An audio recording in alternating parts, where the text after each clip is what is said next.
नमस्कार। आज हम भारत की आज़ादी की कहानी के उस दौर में चलेंगे जहां अर्जियों और याचिकाओं से शुरू हुआ सफ़र सड़कों पर उतरे ज़बरदस्त विरोध तक जा पहुंचा। हम बात करेंगे 1885 से 1919 के उस समय की, जिसने पहली बार पूरे भारत को एक आवाज़ दी। चलिए, इस पूरे विश्लेषण की शुरुआत इसी एक सवाल से करते हैं। आखिर ऐसा क्या हुआ था कि इतने बड़े, अलग-अलग भाषाओं और धर्मों वाले देश के करोड़ों लोग एक ही सपने के लिए, आज़ादी के लिए एक साथ खड़े हो गए? इस सवाल का जवाब ही हमारे राष्ट्रीय आंदोलन की नींव है। देखिए, इस पूरी लड़ाई की जड़ में एक ही आइडिया था, और वो था राष्ट्रवाद। मतलब अपने देश के लिए प्यार, उसके सम्मान के लिए गौरव और उसकी आज़ादी के लिए एक होकर महसूस करने की भावना। यही वो धागा था जिसने हम सबको भारतीय होने का एहसास कराया। तो ये भावना, ये राष्ट्रवाद जागा कैसे? देखिए, इसकी कई वजहें थी। अंग्रेजों ने ही हमें एक राजनीतिक नक्शे पर एकजुट तो कर दिया, पर साथ ही हमारा आर्थिक शोषण भी किया। मजे की बात यह है कि उन्हीं की लाई हुई पश्चिमी शिक्षा ने हमें लोकतंत्र और स्वतंत्रता के नए विचार दिए, और प्रेस ने इन विचारों को हर घर तक पहुंचा दिया। साथ ही समाज सुधार और दुनिया में हो रही क्रांतियों ने इस आग को और हवा दे दी। ठीक है, तो कहानी शुरू होती है पहले दौर से, जिसे हम कहते हैं उदारवादी युग। ये आज़ादी की लड़ाई का कह सकते हैं पहला कदम था, एक ऐसी नींव जिस पर आगे चलकर पूरी इमारत खड़ी होनी थी। और यहीं पर इस सोच को एक शक्ल देने के लिए एक बहुत बड़ा और संगठित कदम उठाया गया। साल था 1885, जब भारतीय राष्ट्रीय कांग्रेस बनी। ये एक ऐतिहासिक पल था, क्योंकि पहली बार पूरे भारत के नेता एक मंच पर आए थे अपनी बात अंग्रेजी हुकूमत के सामने रखने के लिए। और इस दौर के नेता कौन थे? ये थे दादा भाई नौरोजी, जिन्हें हम grand old man of India भी कहते हैं। गोपाल कृष्ण गोखले, फिरोज शाह मेहता और W.C. बनर्जी जैसे बड़े बड़े नाम। इनमें से ज्यादातर लोग वकील, पत्रकार या बड़े विद्वान थे। अच्छा, तो इनका काम करने का तरीका क्या था? इसे मजाक में 3 P's भी कहते हैं, यानी पिटिशंस, प्रेयर्स एंड प्रोटेस्ट्स। मतलब याचिका, प्रार्थना और विरोध। इन नेताओं को अंग्रेजों के न्याय पर बहुत भरोसा था। उन्हें लगता था कि अगर हम अपनी बात सलीके से, तर्कों के साथ रखेंगे तो सरकार जरूर सुनेगी। उनका मकसद पूरी आज़ादी नहीं, बल्कि ब्रिटिश राज के अंदर ही भारतीयों के लिए ज्यादा अधिकार पाना था। लगभग 20 साल तक राजनीति इसी ढर्रे पर चलती रही, लेकिन फिर एक ऐसी घटना हुई जिसने पूरे खेल को पलट कर रख दिया। ये हमारे स्वतंत्रता संग्राम का सबसे बड़ा टर्निंग पॉइंट था, बंगाल का विभाजन। साल 1905 में वाइसरॉय लॉर्ड कर्जन ने बंगाल को 2 हिस्सों में बांटने का ऐलान कर दिया। ऊपर से तो कहा गया कि भाई बंगाल बहुत बड़ा राज्य है, संभालने में दिक्कत होती है, पर असली मकसद कुछ और ही था। असल मकसद था हिंदू और मुसलमानों के बीच फूट डालना और राष्ट्रवाद के सबसे बड़े गढ़ बंगाल को कमजोर करना। ये फूट डालो और राज करो की नीति का सबसे बड़ा उदाहरण था। बंगाल के बंटवारे की खबर ने मानो पूरे देश में आग लगा दी। लोगों में जबरदस्त गुस्सा था। अब उदारवादियों की अर्जियों वाली राजनीति लोगों को कमजोर लगने लगी, और इसी गुस्से से जन्म हुआ राष्ट्रीय आंदोलन के दूसरे दौर का, जिसे हम कहते हैं उग्रवादी युग। अब बात याचिकाओं की नहीं, सीधी कार्रवाई की थी। तो देखिए, फर्क बिल्कुल साफ था। एक तरफ थे उदारवादी जो ब्रिटिश राज में सुधार चाहते थे, और उनका तरीका था याचिकाएं। दूसरी तरफ थे उग्रवादी, जिनका लक्ष्य था स्वराज, यानी अपना राज, और उनका हथियार था बहिष्कार और स्वदेशी। नेताओं की पीढ़ी भी बदल रही थी। गोखले और नौरोजी की जगह अब मंच पर थे।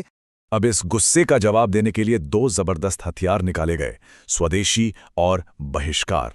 स्वदेशी मतलब अपने देश की बनी चीजें इस्तेमाल करो, और बहिष्कार मतलब विदेशी, खासकर इंग्लैंड से आने वाले सामान का इस्तेमाल बंद कर दो। ये सिर्फ सामान का बहिष्कार नहीं था, ये राष्ट्रीय सम्मान और आत्मनिर्भरता की लड़ाई थी। तो ये जो स्वदेशी आंदोलन था, ये 4 मजबूत पिलर्स पर खड़ा था। 1, अपने देश के उद्योगों को, जैसे चरखे को बढ़ावा देना। 2, अंग्रेजी शिक्षा के बदले राष्ट्रीय शिक्षा की शुरुआत करना। 3, विदेशी सामानों की होली जलाकर उनका बहिष्कार करना। और 4, आत्मनिर्भरता का संदेश देना। और देखते ही देखते ये आंदोलन पूरे देश में फैल गया। सड़कों पर जुलूस निकलने लगे। छात्रों ने स्कूल कॉलेज छोड़ दिए, वकीलों ने अदालतों का बहिष्कार किया, राष्ट्रीय स्कूल खोले गए, और अखबारों ने आत्मनिर्भरता यानी आत्मशक्ति के विचार को कोने कोने तक पहुंचाया। लेकिन जब विचार अलग अलग हों तो टकराव तो होता ही है। जैसे जैसे उग्रवादी विचारधारा मजबूत हुई, कांग्रेस के अंदर ही उदारवादियों और उग्रवादियों में मतभेद गहरे हो गए और ये टकराव अपने चरम पर पहुंचा 1907 में सूरत अधिवेशन में, जहां कांग्रेस दो हिस्सों में टूट गई। इसे ही सूरत विभाजन कहते हैं। पर यह बंटवारा हमेशा के लिए नहीं था। करीब 9 साल बाद 1916 में लखनऊ में एक ऐतिहासिक समझौता हुआ। उदारवादी और उग्रवादी दोनों गुट फिर से एक हो गए। सिर्फ इतना ही नहीं, कांग्रेस और मुस्लिम लीग ने भी मिलकर अंग्रेजों के सामने अपनी मांगें रखने का फैसला किया। इसे लखनऊ पैक्ट कहा जाता है। ये एकता का एक बहुत बड़ा पल था, पर इसकी परीक्षा बहुत जल्द होने वाली थी। आंदोलन एकजुट होकर आगे बढ़ ही रहा था कि साल आया 1919। ये साल भारतीय इतिहास में एक ऐसे मोड़ की तरह है जिसके बाद पुरानी राजनीति और अंग्रेजों के न्याय में विश्वास के लिए वापसी का कोई रास्ता नहीं बचा था। 1919 में ब्रिटिश सरकार एक बहुत ही खतरनाक कानून लेकर आई, जिसका नाम था रॉलेट एक्ट। सोचिए, एक ऐसा कानून जहां सरकार जब चाहे, जिसे चाहे, सिर्फ शक के आधार पर बिना कोई मुकदमा चलाए जेल में बंद कर सकती थी। इसे बिना अपील, बिना वकील, बिना दलील का कानून कहा गया, एक काला कानून। इस काले कानून के खिलाफ पूरे देश में विरोध हो रहा था। तारीख थी 13 अप्रैल 1919, बैसाखी का दिन। अमृतसर के जलियांवाला बाग में हजारों लोग एक शांतिपूर्ण सभा के लिए जमा हुए थे। तभी जनरल डायर अपनी फौजी टुकड़ी के साथ वहां पहुंचा, बाग से निकलने का एकमात्र रास्ता बंद कर दिया और बिना किसी चेतावनी के उन निहत्थे लोगों पर गोलियां चलाने का हुक्म दे दिया। वो भारतीय इतिहास के सबसे काले दिनों में से एक था। इस नरसंहार की क्रूरता का अंदाजा आप इसी बात से लगा सकते हैं कि उस वक्त के भारत के ब्रिटिश राज्य सचिव एडविन मॉन्टेग्यू ने खुद इसे एक निरोधक हत्या कहा था। मतलब ये कोई हादसा नहीं था, ये एक सोची समझी क्रूरता थी। बस इस एक घटना ने सब कुछ बदल कर रख दिया। भारतीयों का अंग्रेजी न्याय से जो थोड़ा बहुत भरोसा बचा था ना, वो पूरी तरह से टूट गया। अब ये साफ हो गया था कि अर्जियों और निवेदनों से आज़ादी नहीं मिलने वाली। इस एक त्रासदी ने पुराने दौर की राजनीति को हमेशा के लिए खत्म कर दिया और एक नए नेता, एक नए युग के लिए मंच तैयार कर दिया। तो चलिए एक बार फटाफट से दोहरा लेते हैं कि आज हमने क्या क्या समझा। तो हमने देखा कि कैसे अंग्रेजों की नीतियों ने ही भारत में राष्ट्रवाद की आग जलाई। आंदोलन शुरू हुआ उदारवादियों के दौर से, जो याचिकाओं पर भरोसा करते थे। फिर बंगाल के बंटवारे ने उग्रवादी दौर को जन्म दिया, जिसमें स्वदेशी, बहिष्कार और स्वराज की बात हुई। और आखिर में 1919 के जलियांवाला बाग हत्याकांड ने इस पूरे दौर का अंत किया और गांधीवादी युग के लिए रास्ता बनाया। और यहीं पर हम एक बड़ा सवाल छोड़ जाते हैं। जलियांवाला बाग की इस भयावह घटना ने आज़ादी की लड़ाई को हमेशा के लिए कैसे बदल दिया?